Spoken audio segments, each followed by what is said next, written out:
जय हिंद दोस्तों, स्वागत है आपका आज के इस सेशन में। और आज हम स्टार्ट करेंगे essential mathematics. So write down topic essential mathematics.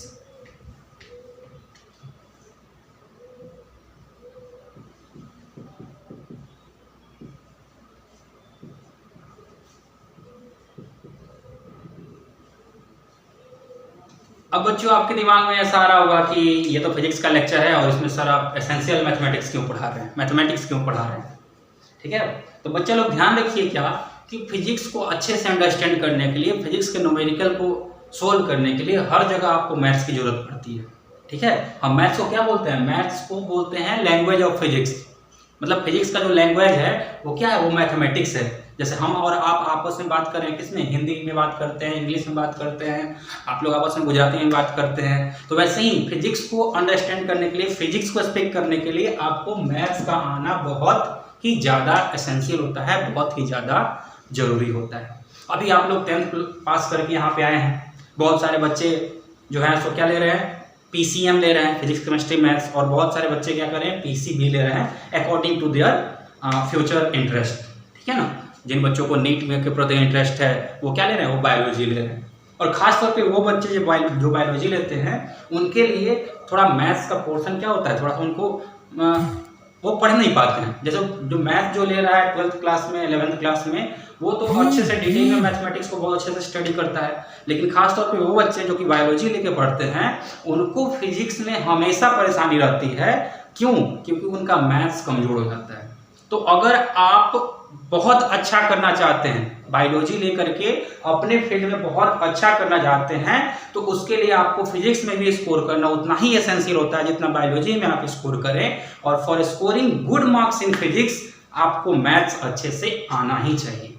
ठीक है, मैं पूरा डिटेल में आपको मैथमेटिक्स नहीं पढ़ाने वाला हूं, मैं सिर्फ वही मैथमेटिक्स आपको पढ़ाऊंगा, बताऊंगा जो कि बहुत ही ज्यादा एसेंशियल है आपके लिए। इसलिए मैंने टॉपिक का नाम क्या दिया है? इसलिए मैंने दिया है इसका नाम एसेंशियल मैथमेटिक्स।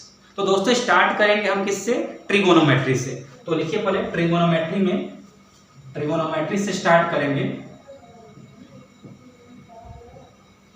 ट्रिगोनोमेट्री में हम क्या पढ़ते हैं? ट्रायंगल्स के बारे में और एंगल्स के बारे में पढ़ते हैं। बेसिकली क्या राइट एंगल ट्रायंगल से इन्वॉल्व होता है। अब देखिए क्या, सबसे जो पहला जो इंपॉर्टेंट चीज होता है वो क्या होता है? अपने को एंगल मेजर करने आना चाहिए। तो पहला अपना टॉपिक है वो है measurement of angle. Measurement of angle, angle कैसे मेजर करें? तो देखो बच्चा लोग, हम जो रिफरेंस लाइन लेते हैं किसी भी एंगल को मेजर करने के लिए वो एक्स एक्सिस लेते हैं। अगर क्वेश्चन में दूसरा कोई रेफरेंस लाइन सेट किया है तो अलग बात है। लेकिन अगर ऐसा कहीं पे भी कुछ भी रेफरेंस लाइन सेट नहीं किया है, जैसे मान लो आपको बोल रहा है कि ये एक लाइन है और ये वाला लाइन इससे कितना का एंगल बना रहा है, तो एंगल हम मेजर करके बता सकते हैं easily with the help of instruments जो भी होता है अपने पास मेजर करने के लिए एंगल। ठीक है, लेकिन अगर मान लो ये लाइन नहीं रहता, ये लाइन नीचे वाला लाइन यहाँ पे दिया था तो हम इस वाले से एंगल मेजर कर लिए। लेकिन अगर ये वाला लाइन नहीं होता तो हम रेफरेंस लाइन किससे मेजर करते? आपके दिमाग में ऐसा आ सकता है कि इस लाइन का एंगल हम किससे मेजर करेंगे? तो वहां पे जो रेफरेंस लाइन हम लेंगे वो लेंगे एक्स एक्सिस। एक्स एक्सिस मतलब हॉरिजॉन्टल लाइन। तो सबसे पहले आपको क्या ध्यान रखना है कि किसी भी एंगल को मेजर करने के लिए अपने को रेफरेंस लाइन एक्स एक्सिस या हॉरिजॉन्टल लाइन को ही लेकर के वर्क करना है। अब देखिए, अगर एक्स एक्सिस के ऊपर हम कोई भी एंगल मेजर करते हैं, एक्स एक्सिस के ऊपर करने का मतलब क्या है? जैसे मान लीजिए ये लाइन है, इसका अपने को एंगल मेजर करना है। तो जब हम इस लाइन का एंगल मेजर करेंगे तो एक्स एक्सिस से इस लाइन के पास चलेंगे, और जब हम एक्स एक्सिस से इस लाइन के पास चल रहे हैं तो हम एंटी क्लॉकवाइज चल रहे हैं। एंटी क्लॉकवाइज समझ में आ रहा है कि आपको? क्लॉकवाइज एंटी क्लॉकवाइज बहुत अच्छे से क्लियर होना चाहिए। जो घड़ी का जो सुई होता है उसका जो डायरेक्शन ऑफ मोशन होता है उसको हम क्या बोलते हैं? उसको बोलते हैं क्लॉकवाइज। ऐसे 12 से 3, 3 से 6, 6 से 9, 9 से फिर 12, तो ये जो डायरेक्शन आ रहा है इसको बोलते हैं हम क्लॉकवाइज। ठीक है, जबकि इसके ऑपोजिट अगर हम मूवमेंट करेंगे तो इसके ऑपोजिट का जो मूवमेंट होता है उसको हम बोलते हैं एंटी क्लॉकवाइज। जैसे मान लीजिए 6 से हम 3 के पास जा रहे हैं तो दिस इज एंटी क्लॉकवाइज, हम 3 से 12 जा रहे हैं तो ये this is also anti clockwise. तो यहाँ पे हम जो एंगल मेजर कर रहे थे इस वाले लाइन का, वो किस डायरेक्शन मेजर कर रहे हैं, वो एंटी क्लॉकवाइज डायरेक्शन में मेजर कर रहे हैं। तो मान लीजिए ये वाला एंगल क्या है, थीटा है। तो अगर ये वाला एंगल थीटा है तो यहाँ पे देखिए क्या, this angle is measured in anti-clockwise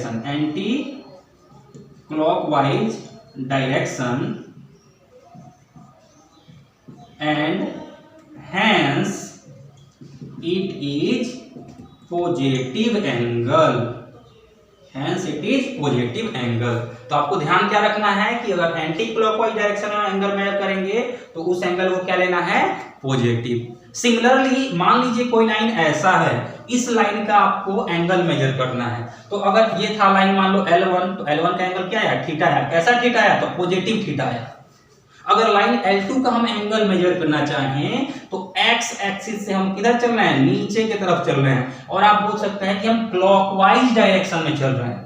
और जब हम क्लॉकवाइज डायरेक्शन में कोई भी एंगल मेजर करते हैं तो that angle is taken as negative angle, ठीक है ना। तो यहां पे जो एंगल होगा, मान लीजिए वो एंगल कितना है, अल्फा है, तो this angle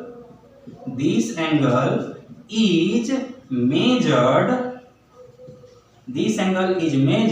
in clockwise direction,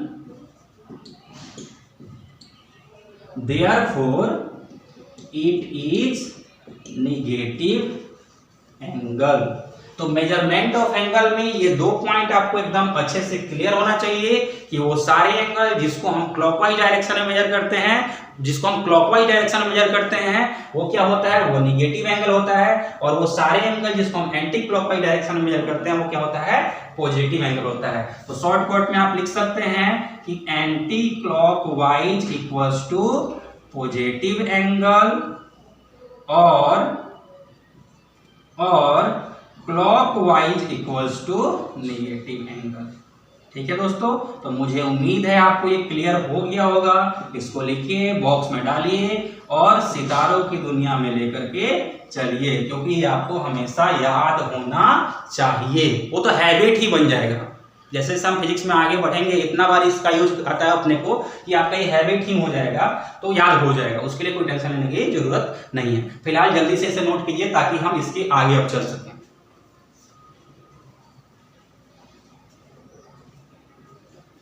अब चलते हैं बच्चों इसके आगे। मेजरमेंट ऑफ एंगल के बाद अगला जो है एक बहुत ही इंपॉर्टेंट फॉर्मूला है। वो फॉर्मूला मैं आपको लिखा रहा हूं, पहले उस फॉर्मूला को लिखिएगा, फिर उस फॉर्मूला का हम यूज करेंगे। एंगल का कन्वर्जन आपको अच्छे से आना चाहिए। कन्वर्जन ऑफ एंगल या एंगल को जनरली अभी तक हम किसमें मेजर कर रहे थे, डिग्री में मेजर कर रहे थे। आगे आपको एंगल को डिग्री में मेजर करना आना चाहिए और आपको रेडियन में मेजर करना आना चाहिए, या फिर आप बोल सकते हैं कि आपको डिग्री को रेडियन में कन्वर्ट करना आना चाहिए। ठीक है, तो अगला टॉपिक है वो है conversion of degree into radian. Conversion of degree into radian. तो एक फॉर्मूला है बच्चों, शायद आप लोग पढ़े होंगे, पहले नहीं पढ़े होंगे तो उसको याद रखिएगा। वो क्या होता है, L equals to are theta. L equals to are theta. L क्या होता है, L होता है length of arc. Length of arc. R क्या होता है, R होता है रेडियस। और थीटा क्या होता है, थीटा होता है एंगल। तो L equals to are theta और length of R equals to radius into angle. अब मान लीजिए कि ये है अपना कोऑर्डिनेट एक्सिस, मान लीजिए this is x axis and this is y axis, and a particle is performing circular motion. तो एक पार्टिकल है वो क्या कर रहा है, वो सर्कुलर मोशन परफॉर्म कर रहा है। तो at t equals to 0 particle यहां पे था, और जैसे जैसे आगे वो मूव कर रहा है उसका x एंगल से, x एक्सिस से एंगल क्या हो रहा है, x एक्सिस से एंगल चेंज हो रहा है। यहाँ पे एंगल θ1 था, यहाँ पे θ2, यहाँ पे 90 डिग्री, फिर एंगल बढ़ा बढ़ा बढ़ा, लगातार एंगल क्या हो रहा है इसका, बढ़ रहा है। और जब ये पार्टिकल अपना एक रिवॉल्यूशन कंप्लीट कर लेगा, मानते हैं T2 इक्वल्स टू T पे उसने अपना एक रिवॉल्यूशन कंप्लीट किया, T1 इक्वल्स टू 0 से वो मोशन स्टार्ट किया था एंड T2 इक्वल्स टू 2 पे उसने क्या किया, अपना एक रिवॉल्यूशन कंप्लीट किया। तो हम यहां पे क्या बोल सकते हैं कि after 1 revolution particle have covered 360 degree angle.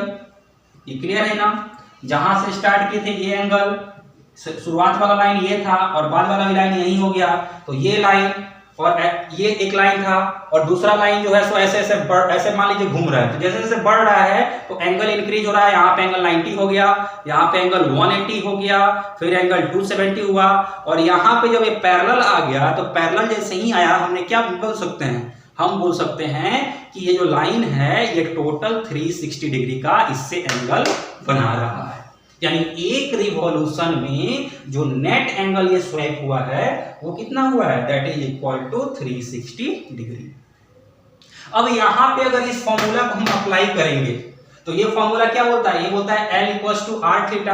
अब इस आर्क का लेंथ क्या होगा, तो since this is a complete circle therefore यहां पे length of arc equals to circumference of circle and length of arc will be equal to 2 pi r. ठीक है ना, ये तो होता है सर्कमफ्रेंस ऑफ सर्किल। ठीक है, दिस इतना is equal to r into theta और थीटा कितना है, तो थीटा है 360 डिग्री। अब यहां से आर कैंसिल हो जाएगा। अब अगर आर से आर कैंसिल हो गया तो हम क्या बोल सकते हैं, हम बोल सकते हैं 360 degree equals to 2 pi radian, radian को ऊपर सी से डिनोट करते हैं, 360 degree equals to 2 pi radian, तो therefore 1 degree equals to 2 pi by 360 radian. ऊपर या तो छोटा सी लिख दीजिए, जैसे डिग्री में हम डॉट लिखते हैं ना, डिग्री में डॉट लिखते हैं, रेडियन में क्या लिखते हैं, ये छोटा वाला सी लिखते हैं। तो 1 degree equals to 2 pi by 360 radian and और this is equal to pi by 180 radian. तो ये तो आपको बहुत एसेंशियल है, इसको याद कर लीजिएगा, क्योंकि अगर आप इसको याद कर लेंगे तो आगे with the help of unitary method आप किसी भी डिग्री वाले एंगल को इजीली रेडियन में कन्वर्ट कर सकते हैं। तो जल्दी से इसको नोट कीजिए, फिर कुछ बेसिक एंगल्स को मैं आपको डिग्री में कन्वर्ट करके दिखाऊंगा। ठीक है बच्चों, तो आइए हम कैलकुलेट करते हैं अलग अलग एंगल को जो कि डिग्री में है उसको किस में कन्वर्ट करते हैं, रेडियन में कन्वर्ट करते हैं। तो अगर मैं बोलूंगा आपको 0 डिग्री, तो 0 डिग्री इक्वल्स टू कितना हो जाएगा, तो 0 डिग्री इक्वल्स टू 0 रेडियन होगा। एंगल ये भी 0 है तो दोनों में क्या होगा, 0 होगा। अगला अगर मैं बात करूं 30 डिग्री, मैं बोलूं कि 30 डिग्री को रेडियन में कन्वर्ट कीजिए, तो 1 degree equals to pi by 180, तो 30 डिग्री इक्वल्स टू कितना हो जाएगा, 30 इंटू पाई बाई 180 रेडियन, और 30 को 180 से डिवाइड, मतलब इन दोनों का सोल्व करेंगे, कैंसिल हो जाएगा, तो फाइनली कितना आ जाएगा, पाई बाई 6 रेडियन। सिमिलरली अगर मैं आपको बोलूं 45 डिग्री, तो 45 इंटू पाई बाई 180, तो 45 4 जा 180, so this will be equal to pi by 4 radian. Similarly आगे और आप कन्वर्जन कर सकते हैं, और भी किसी एंगल को मैं आपको दूंगा तो आप इजीली उसको कन्वर्ट कर सकते हैं।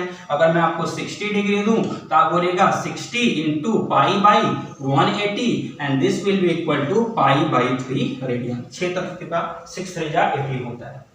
सिमिलरली मैं आपको बोलूं 90 डिग्री को कन्वर्ट करके दिखाइए, तो आप क्या बोलेगा, so simple sir, 90 into pi by 180 and this will be equal to pi by 2 radian.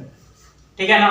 Similarly अगर मैं आपको बोलूं कि आप 180 डिग्री को रेडियन में कन्वर्ट कीजिए, तो 180 डिग्री को रेडियन में कन्वर्ट करना है तो हम क्या यूज कर रहे हैं, डिग्री को रेडियन में कन्वर्ट करने के लिए, तो 180 into pi by 180, so this will be equal to pi radian. 180 cancel हो जाएगा।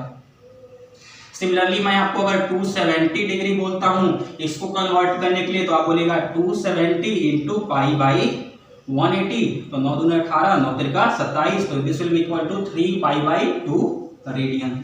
एंड सिमिलरली 360 डिग्री को अगर रेडियन में कन्वर्ट किया जाए तो 360 इंटू पाई बाई 180, तो 18 टू जा 36, so this will be equal to 2 pi radian.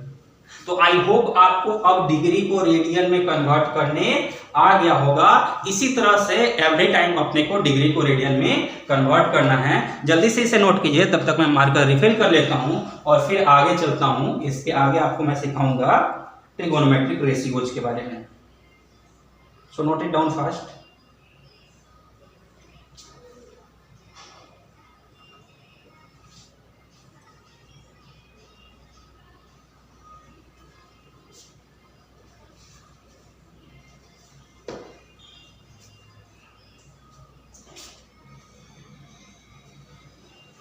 तो इसके बेसिस पे बच्चा लोग देखो क्या, एक और कुछ इंपॉर्टेंट बात है वो भी याद रखिएगा कि ये होता है एक्स एक्सिस, ये होता है वाई एक्सिस, और ये 4 पार्ट में डिवाइड होता है। इसको हम क्या बोलते हैं? इसको बोलते हैं क्वाड्रेंट बोलते हैं। इसको क्या बोलते हैं? This is first quadrant. इसको क्या बोलते हैं? इसको सेकेंड क्वाड्रेंट। इसको बोलते हैं थर्ड क्वाड्रेंट। इसको बोलते हैं फोर्थ क्वाड्रेंट। पता है ना, ये वाला एंगल कितना होता है? 0 डिग्री होता है। ये कितना होता है? यहाँ पे होता है 90 डिग्री। तो इसको हम पाई बाई 2 रेडियन भी बोल सकते हैं। ये होता है 180 डिग्री, तो इसको हम पाई रेडियन भी बोल सकते हैं। ये होता है 270 डिग्री, तो इसको हम 3 पाई बाई 2 रेडियन भी बोल सकते हैं। और ये टोटल 360 डिग्री होता है, और चाहिए तो इसको आप 2 पाई रेडियन भी बोल सकते हैं। तो ये भी आपको याद होना चाहिए, 0 से 90 फर्स्ट क्वाड्रेंट और 0 से पाई बाई 2 रेडियन फर्स्ट क्वाड्रेंट, 90 से 180 सेकंड क्वाड्रेंट और पाई बाई 2 से पाई रेडियन सेकंड क्वाड्रेंट, 180 से 270 थर्ड क्वाड्रेंट और पाई से 3 pi by 2 radian third quadrant. तो इन टर्म्स ऑफ डिग्री भी याद रखिए, इन टर्म्स ऑफ एंगल भी याद रखिए। क्लियर है ये? आई होप आपको इतना अच्छे से क्लियर हो गया होगा। तो जल्दी से इसको नोट कर लीजिए ताकि हम अब और आगे चल सके।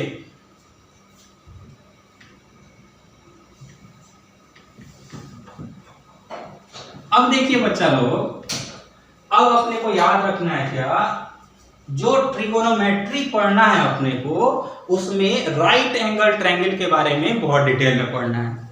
अब राइट एंगल ट्रायंगल की अगर हम बात करें, मान लीजिए ये एक राइट एंगल ट्रायंगल है, this is a right angle triangle, right angle triangle. तो राइट एंगल ट्रायंगल में अगर इस वाले, ये वाला एंगल कितना हो, ये वाला है 90 डिग्री, और इस वाले एंगल को हम कंसीडर करके कुछ भी वर्क कर रहे हैं, मान लीजिए एंगल कितना है? थीटा है। तो अगर ये वाला जो एंगल है, एंगल अंडर कंसीडरेशन है, तो इसके सामने वाला जो साइड होता है उसको हम बोलते हैं परपेंडिकुलर, और इसके साथ वाला जो साइड होता है उसको बोलते हैं बेस, और सबसे बड़ा वाला जो साइड होता है उसको क्या बोलते हैं? इसको बोलते हैं हाइपोटेनस। ध्यान रखिए, P for perpendicular, B for base and H for hypotenuse। हो सकता है आपको ये चीजें पहले से मालूम हो, ठीक है? तो अगर पहले से मालूम है तो बहुत अच्छी बात है, लेकिन अगर एक भी स्टूडेंट जिसको ये सब चीजें पहले क्लियर नहीं हुई थी, थोड़ा सा आप ध्यान दीजिएगा तो बहुत इजीली इसको आप अच्छे से सीख सकते हैं। इसलिए एकदम बेसिक्स से मैं आपको लेके चल रहा हूं, ठीक है? सिमिलरली मान लीजिए कि एक राइट एंगल ट्रायंगल है, और पिछले बार हमने ये वाला एंगल अंडर कंसीडरेशन माना था। इस बार अगर ये वाला एंगल, मान लो ये एंगल अल्फा है, this alpha is angle under consideration, तो अपने को एंगल के सामने वाला जो साइड है उसका नाम क्या रखना है? उसका नाम परपेंडिकुलर रखना है। तो अगर alpha is angle under consideration, then this is perpendicular, this will be base and this will be hypotenuse. ठीक है ना? और इसके साथ साथ आप पहले एक और चीज पढ़ चुके हैं कि पर hypotenuse square h square equals to p square plus b square, या फिर hypotenuse square equals to perpendicular square plus base square, इसको पाइथागोरस थ्योरम बोलते हैं। ये आपको, मुझे उम्मीद है, पहले से याद होगा, और ये याद होना ही चाहिए, क्योंकि अगर आपको ये आता है मतलब आप समझ लीजिए कि आपको ट्रिगोनोमेट्री आता है। जितना भी ट्रिगोनोमेट्रिक रेशियोज का हम डेरिवेशन करेंगे मैथ्स में, जितना भी बच्चे डेरिवेशन करते हैं, सभी का सभी ओरिजिनेशन कहीं ना कहीं इसी पाइथागोरस थ्योरम से होता है। तो ये आपको याद होना चाहिए, hypotenuse square equals to perpendicular square plus base square. ठीक है। तो राइट एंगल ट्रायंगल में आपको ध्यान क्या रखना है, जिस भी एंगल को हम कंसीडर कर रहे हैं, जो भी एंगल अंडर कंसीडरेशन है, उसके सामने वाला जो साइड होता है उसको हम परपेंडिकुलर बोलते हैं। ये थीटा, ये परपेंडिकुलर, ये अल्फा, ये परपेंडिकुलर। उसके साथ वाला बेस होता है, यहाँ पे ये बेस, यहाँ पे ये बेस, और सबसे बड़ा वाला जो साइड होता है उसको क्या बोलते हैं, उसको हम हाइपोटेनस बोलते हैं। और पाइथागोरस थ्योरम क्या हो गया, p square equals to h square equals to p square plus b square. अब चलते हैं आगे बच्चों, अगला जो अपना टर्म है वो है trigonometric ratio. So write down next, that is trigonometric ratio.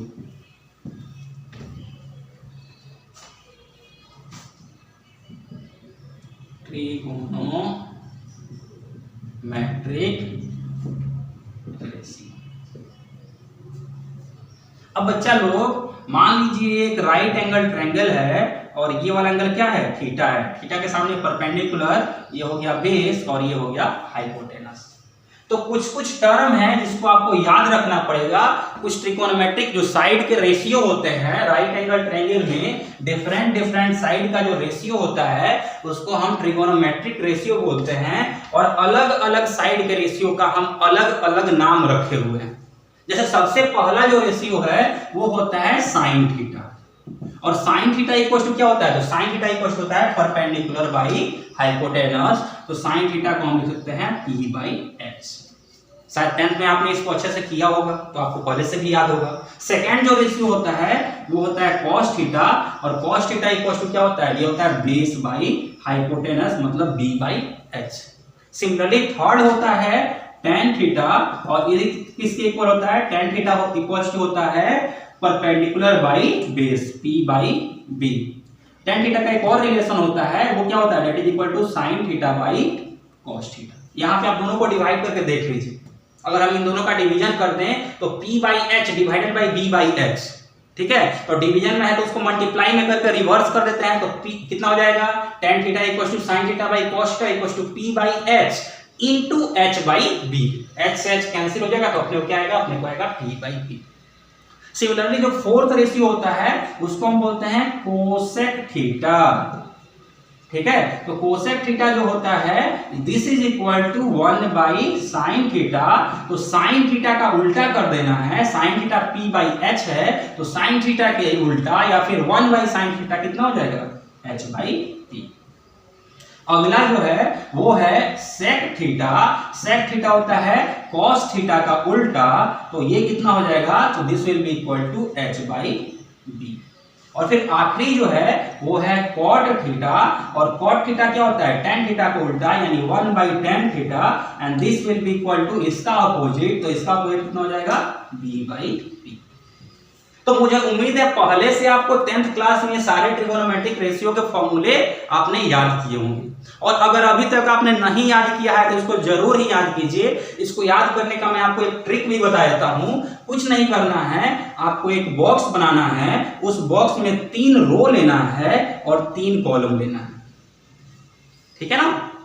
और आपको जो मैं बता रहा हूं उसको आप ध्यान से स्टेटमेंट की तरह याद रखिएगा। और स्टेटमेंट क्या है, स्टेटमेंट है पंडित बद्री प्रसाद हर हर बोले सोना चांदी तोले। फिर से ध्यान सुनिए, पंडित बद्री प्रसाद हर हर बोले सोना चांदी तोले। तो क्या हो जाएगा, पंडित बद्री प्रसाद हर हर बोले सोना S, चांदी C, तोले 10, ठीक है। तो यहाँ पर अपना रिलेशन डेवलप हो गया। पंडित बद्री प्रसाद हर हर बोले, S फॉर सोना, S for sine, C for चांदी, C फॉर कॉस, और T फॉर तोले, T फॉर 10, ठीक है ना। अब यहाँ से आप इजीली रेशियो फाइंड कर सकते हैं। साइन थीटा इक्वल टू क्या होता है, तो साइन थीटा इक्वल टू होता है perpendicular by hypotenuse. Cos theta क्या होता है, कॉस थीटा होता है base by hypotenuse. Tan theta क्या होता है, tan theta perpendicular by base.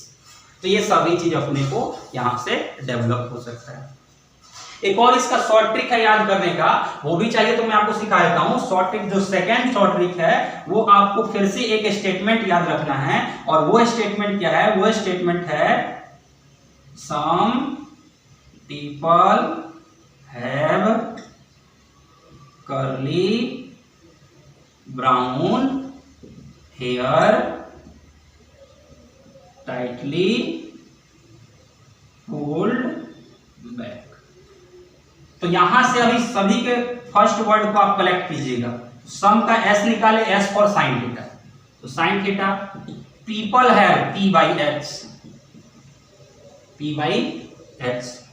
C curly brown hair, C for curly, C for cos theta. Brown hair B by H. Tightly pulled back, T for tan theta. P for pulled, B for back, P by B। तो बहुत simple है इसको याद रखना, और आगे चल के आप इसका इतना ज्यादा यूज करने वाले हैं कि ऐसे ही आपको याद हो जाएगा। लेकिन इनिशियल टाइम में जब आप स्टार्ट कर रहे हैं ट्रिगोनोमेट्री, मुझे लग रहा है कि आपको याद होगा, 10th में आपने पढ़ा होगा, लेकिन फिर भी अगर याद नहीं है तो चाहिए तो आप इस वाले सीक्वेंस में याद कर लीजिए। पंडित बद्री प्रसाद हर हर बोले, सोना चांदी तोले, या फिर some people have curly brown hair, tightly pulled back. आप किसी भी ढंग से याद कीजिए, मतलब आपको सिर्फ और सिर्फ किससे रखना है कि आपको ये सारे के सारे वैल्यूज याद होने चाहिए। ठीक है, अब देखो बच्चा लोग कि ये जो ट्रिगोनोमेट्रिक रेशियोज है ना, ये जो ट्रिगोनोमेट्रिक रेशियोज हैं, इनका वैल्यू फिक्स होता है। चाहे आप कैसा भी ट्रायंगल बनाइए, चाहे आप कैसा भी राइट एंगल ट्रायंगल बनाइए, अगर थीटा का वैल्यू आप फिक्स कर दिए तो चाहे तो आप उसके आर्म का लेंथ चेंज करते रहिए, उसके sine theta, cos theta, tan theta का वैल्यू क्या होगा, चेंज नहीं होगा। तो मैं आपको वो भी सिखा देता हूं, वो देखिए वो कैसे सीखते हैं, उसको कैसे याद रखते हैं। जैसे कि मान लीजिए कि हम एक ऐसा ट्रायंगल बना रहे हैं, हम एक ऐसा राइट एंगल ट्रायंगल बना रहे हैं जिसका जो साइड जो है ना, ये वाला जो एंगल है, ये एंगल फिक्स है, मान लीजिए 30 डिग्री। तो अगर 30 डिग्री का हम राइट एंगल ट्रायंगल बना रहे हैं और यहां से यहां तक का जो है ये हो गया बेस और ये क्या हो गया, हाइपोटेनस। तो आप 30 डिग्री का राइट एंगल ट्रायंगल किसी भी साइज का बना सकते हैं। आप चाहिए तो इतना बड़ा भी बना सकते हैं, ये वाला एंगल 30 डिग्री रख दिए और इस बार b का वैल्यू और बड़ा कर दिए, b1 p1, तो ये क्या हो गया h1। यहाँ पे क्या था h1, ये क्या था, ये p था ना, ये p। चाहिए तो आप इससे और बड़ा बना दीजिए। आप अगर और भी बड़ा बना दीजिएगा 30 डिग्री का राइट एंगल ट्रायंगल, तब भी कुछ फर्क नहीं पड़ेगा। ये वाला एंगल अगर 30 डिग्री है, इसको हम अगर b3 देते हैं, इसको हम p3 देते हैं, ये h3 देते हैं, तो आप ध्यान रखिएगा बच्चों, तीनों हमने एग्जाम्पल में 3 ट्रायंगल लिया है। आप घर पे इसको प्रैक्टिकली परफॉर्म कर सकते हैं। ज्योमेट्री से आपको एंगल लेने आता है, 30 डिग्री का एंगल आप इजीली प्लॉट कर सकते हैं। 30 डिग्री का आपको एंगल लेना है और क्या करना है, ये जो लाइन है ना, इसको इक्वल इंटरवल पे कुछ कुछ दूर पे आप दे दीजिए। और जब आप इन सभी p बाई h के रेशियो को देखिएगा तो आपको मालूम चलेगा कि सभी के सभी वैल्यू क्या है, इक्वल है। अगर हम साइन 30 की बात करते हैं तो साइन 30 डिग्री जो होता है वो होता है 1/2, और अगर साइन 30 डिग्री 1/2 होता है तो अगर आप इस वाले ट्रायंगल में कंपेयर करके देखिएगा तो साइन थीटा क्या होता है, परपेंडिकुलर बाय हाइपोटेनस। तो यहाँ पे p बाई h जो होगा that will be equal to p1 by h1 and again this will be equal to p3 by h3। समझ में आ रहा है क्या आपको? तो आप किसी भी तरह का ट्रायंगल बना लीजिए, आप बहुत ज्यादा कितना भी ट्रायंगल बना सकते हैं, और आप उसके जब साइड का रेशियो कंपेयर कीजिएगा, कंडीशन क्या है, अपने को ये वाला एंगल फिक्स रखना है, 90 डिग्री का रखना है। तो जब आप साइड के रेशियो को कंपेयर कीजिएगा तो हर बार वो जो रेशियो है वो साइन के केस में 30 डिग्री के केस में 1/2 ही आएगा। और इसके लिए कुछ इंपॉर्टेंट एंगल्स के लिए, बहुत कम वो इंपॉर्टेंट एंगल है, लेकिन ध्यान रखिए कुछ इंपॉर्टेंट एंगल के लिए अपने को उस एंगल के लिए पार्टिकुलर ट्रिगोनोमेट्रिक वैल्यू का रेशियो याद होना चाहिए। अब वो सारे वैल्यूज मैं आपको लिखा देता हूं, मुझे उम्मीद है पहले से भी आपको याद होगा। तो चलिए देखते हैं, उन सभी वैल्यूज को लिखते हैं। आप घर पे जरूर इस वाले वर्क को करके देखिएगा। आपका होमवर्क आज का यही रहेगा कि आपको 30 डिग्री का राइट एंगल ट्रायंगल बनाना है with different length of base. 4-5 triangle ले लीजिएगा, सभी में बेस का साइज अलग अलग रखिएगा, और सभी में जब बेस का साइज आप अलग अलग रख दिए तो सभी के साइज के रेशियो को कंपेयर करके देखिएगा। आपको मिलेगा कि सभी के साइड का रेशियो जो है वो कांस्टेंट ही है। ठीक है, तो अब चलते हैं आगे। आपको कुछ ट्रिगोनोमेट्रिक वैल्यूज जो हैं, ट्रिगोनोमेट्रिक रेशियो के कुछ वैल्यूज हैं वो आपको याद करने पड़ेंगे। तो कौन कौन से वैल्यूज हैं जो कि आपको याद करने पड़ेंगे वो मैं आपको यहाँ पे in the form of table लिखा देता हूँ, ठीक है। तो sine theta, cos theta, tan theta, बाकी तो अपने को कन्वर्जन आता है। 0 डिग्री के लिए याद रहना चाहिए, 30 डिग्री के लिए याद होना चाहिए, 45 डिग्री के लिए याद होना चाहिए, 60 डिग्री के लिए याद होना चाहिए और 90 डिग्री के लिए याद होना चाहिए। अब याद करने का भी तरीका मैं आपको सिखा देता हूँ, आप शायद पहले से भी ट्रिक को जानते होंगे। क्या करना है अपने को, 0 1 2 3 4, अब सभी में 4 से डिवाइड कर देना है, सभी में 4 से डिवाइड कर दे रहे हैं और सभी को अंडर रूट ले रहे हैं। और जब हम इसको सोल्व करेंगे तो 0/4 क्या होगा, 0, यानी साइन 0 का वैल्यू कितना आता है, साइन 0 का वैल्यू 0 आता है। इसको जब सोल्व करेंगे तो ये कितना हो जाएगा, ये हो जाएगा 1/2, यानी साइन 30 का वैल्यू कितना होता है, साइन 30 होता है 1/2। जब इसको सोल्व करेंगे तो ये आएगा 1/√2, यानी साइन 45 का वैल्यू 1/√2। 60 डिग्री का वैल्यू कितना हो जाएगा, ये हो जाएगा √3/2 और ये वैल्यू कितना हो जाता है, 1 हो जाता है। तो ये तो सारे वैल्यू आपको ऐसे भी याद होने चाहिए। अगर याद नहीं भी है तो कुछ दिनों के लिए आप ऐसे टेबुलर फॉर्म में ध्यान रखिए, जब हम इसको बहुत सारा क्वेश्चन सोल्व कर देंगे तो ऑटोमेटिकली ऐसे ही क्या हो जाएगा, अपने को सारे के सारे वैल्यू याद हो जाएंगे।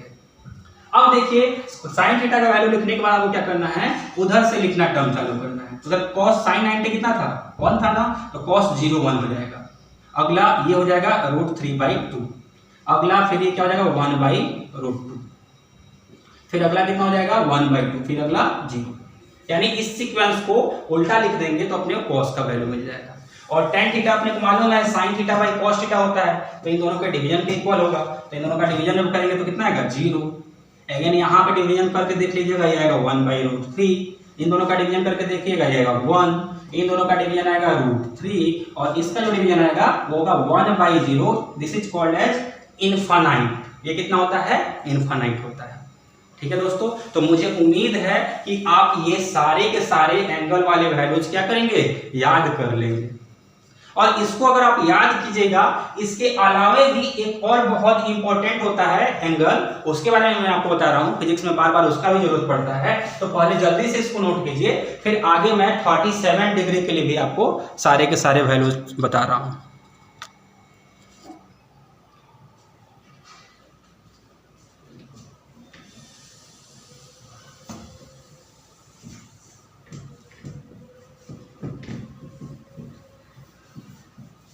तो आपको अगला जो वैल्यू याद रखना है, ये भी फिजिक्स में बहुत एसेंशियल होता है। याद रखिएगा कितना, 3 4 5 का सेट याद रखिएगा।